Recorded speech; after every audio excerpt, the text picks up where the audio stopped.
কিছুদিন আগেই আমি এই কেকটির একটি ভিডিও তোমাদের দিয়েছিলাম। সেই কেকটির ভিডিওটা তোমরা সবাই খুব খুব খুব পছন্দ করেছো।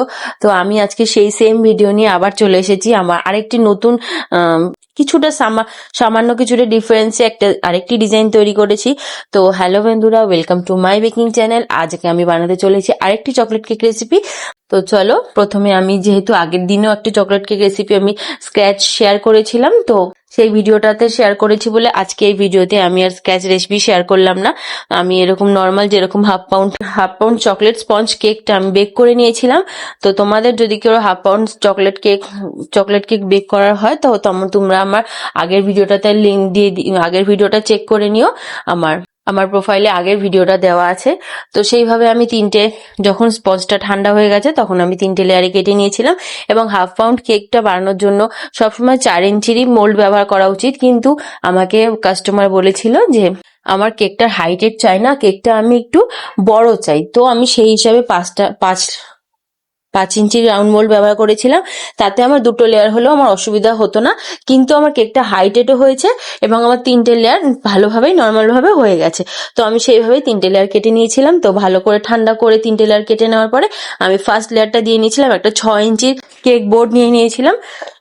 তো তার সাথে আমি ফার্স্ট লেয়ারটা দিয়ে প্লেন জল দিয়ে সোক করে কিছুটা হুইপড ক্রিম দিয়ে তারপর চকলেট গানাশ দিয়ে আবার হুইপড ক্রিম দিয়ে আমি চকো চিপস দিয়ে নিয়েছি। তারপরে দ্বিতীয় লেয়ারটা বসিয়েছি, সেম ভাবে এই লেয়ারটাকে আমি সেট করেছি। এইভাবে 3টে লেয়ারে আমি সেট করে নিয়েছিলাম।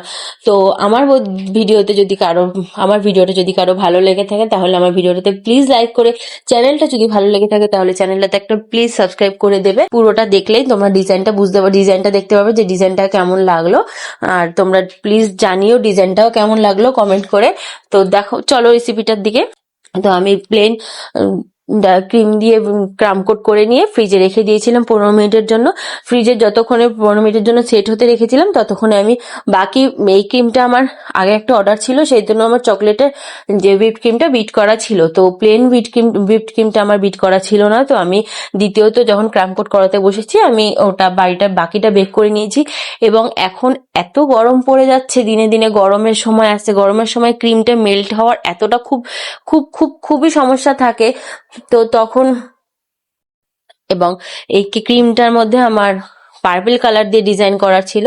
তো আমি ভেবেছি পুরোটা পার্পল কালার দিয়ে যদি আমি ক্রিমটাকে পার্পল কালার যদি পুরোটা ক্রিমে দিই, যদি ক্রিমটা মেল্ট হয়ে যায়, কেন গরমটা প্রচুর পড়ছে বলে আমি তাই জন্য প্লেন হুইপড ক্রিম দিয়ে আমি এটাকে প্লেন হোয়াইট ক্রিমটা দিয়ে আমি ফাইনাল কোটিংটা করেছিলাম।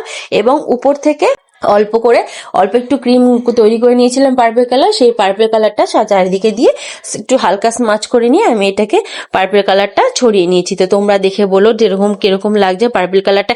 এরকম করে যে কোনো কালারই দেওয়া যায়, দেখতে খুব সুন্দর লাগে। এবং তারপর আমি কিছুটা লাল কালারও একটু রেড হুইপড ক্রিম তৈরি করে নিয়েছিলাম এবং একটু ইয়েলো হুইপড ক্রিম তৈরি করেছিলাম এবং 2টো স্টার নজেলের সাহায্যে 2টো পাইপিং ব্যাগে আমি ভরে নিয়েছিলাম। এবং এটাকে ফাইনাল কোটিংটাকে ভালো করে ফাইনাল কোটিং করে নিয়ে আরেকটু ফ্রিজে রেখে দিয়েছিলাম সেট হওয়ার জন্য। তো তারপরে আমি লাল আর হলুদ স্টার নোজেল দিয়ে 2টো স্টার নোজেল দিয়ে লাল আর হলুদ ক্রিমটাকে আমি ভালো করে ডিজাইন করে নিয়েছি। তোমরা ডিজাইনটা বলো। আর আগের দিন একটা ডিজাইন বানিয়েছিলাম, এই ডিজাইনটার মধ্যে তোমাদের কোনটা ভালো লাগলো প্লিজ প্লিজ প্লিজ জানিও। আর আমার ভিডিওটা তোমাদের কেমন লাগে যদি তোমরা একটু কমেন্ট করে জানাও, তো আমি খুব খুব খুব খুশি হব।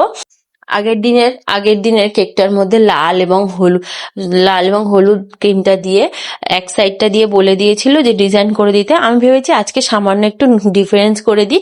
আসলে আমাকে আগের দিন যে কেকটার অর্ডারটা দিয়েছিল সেটাও আমারই ভিডিওতে প্রোফাইল থেকে নেওয়া একটা কেকের ভিডিও দিয়ে একটা কেকের ছবি দিয়ে বলেছিল যে আমাকে ওই কেকটা তৈরি করে দিতে। তো আমি সেদিন তো সেই কেকটা তৈরি করে দিয়েছিলাম, কেননা যে কাস্টমারটা আমার কেকটা নিয়েছিল সেই কেকটা সে কোনোদিনও নেয়নি, তাই জন্য আমি সেম কেকটা তৈরি করে দিয়েছিলাম। কিন্তু আজকে আমাকে আবার বলেছিল যে সেই সেম কেকটাই আবার আমাকে তৈরি করে দিতে। তো আমি ভাবলাম আজকে একটু স্টাইলটা অন্যরকম করে দিই। তো তোমাদের তাই জন্যই বলছি যে কেকটা কিরকম লাগছে, ডিজাইনটা আমাকে একটু জানিও।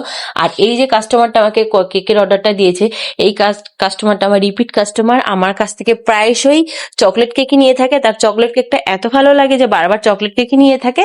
এবং সেম মানে খুব সিম্পল ডিজাইনের মধ্যে বেশিরভাগই বেন্টো কেক এবং হাফ পাউন্ডের কেকের মধ্যে তার অর্ডার দিয়ে থাকে। তাই জন্য আমি আগের দিন সবসময় প্লেন চকলেট কেক নেয় বলে আমি আগের দিন হ্যাজেলনাটে স্প্রেড করেছিলাম। তো আজকে আমার হ্যাজেলনাটটা যেহেতু ছিল না, তো আমি প্লেন চকলেট গানাশ দিয়ে চকলেট গানাশ দিয়ে এটাকে তৈরি করেছিলাম। তোমরা একটু বলো কেমন লাগলো। আজকের মতন এখানেই টাটা, দেখা হচ্ছে পরে কোনো নেক্সট ভিডিওতে। Thanks for watching.